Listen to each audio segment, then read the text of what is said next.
বাংলা সাহিত্যের কিছু গল্প নিয়ে আমার এক বিশেষ নিবেদন স্তুতি।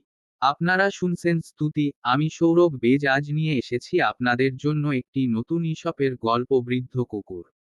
শুরু হচ্ছে আজকের গল্প বৃদ্ধ কুকুর। একজন শিকারীর একটি কুকুর ছিল। সেই কুকুর তাহার যৌবনদশায় খুব সমর্থ ছিল এবং প্রভুর শিকারের সময়ে যথেষ্ট সাহায্য করিত। কিন্তু এক্ষণে বৃদ্ধ হইয়া দুর্বল ও অকর্মণ্য হইয়াছিল।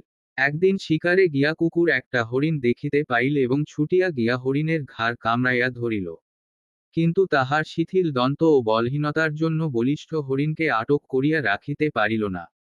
হরিণ পলায়ন করিল। ইহাতে শিকারী অত্যন্ত ক্রুদ্ধ হইয়া কুকুরকে প্রহার ও ভর্ৎসনা করিতে লাগিল। তখন কুকুর বিনীত বচনে বলিল, প্রভু, আপনার পুরাতন সেবককে ক্ষমা করুন। ইচ্ছা বা উদ্যোগের ত্রুটিতে আজ বিফল হই নাই, শক্তি ক্ষীণ হইয়া আসিয়াছে, আমি কি করিতে পারি? আমার অতীত অবস্থা স্মরণ করিয়া বর্তমান অবস্থা ক্ষমা করা কর্তব্য।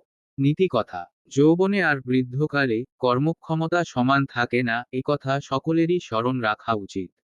আপনারা শুনছিলেন ঈশপের গল্প বৃদ্ধ কুকুর। গল্প পাঠে সৌরভ বেজ। গল্পটা যদি ভালো লেগে থাকে তবে চ্যানেলটা সাবস্ক্রাইব করে পাশে থাকবেন এবং বন্ধুদের মধ্যে শেয়ার করবেন।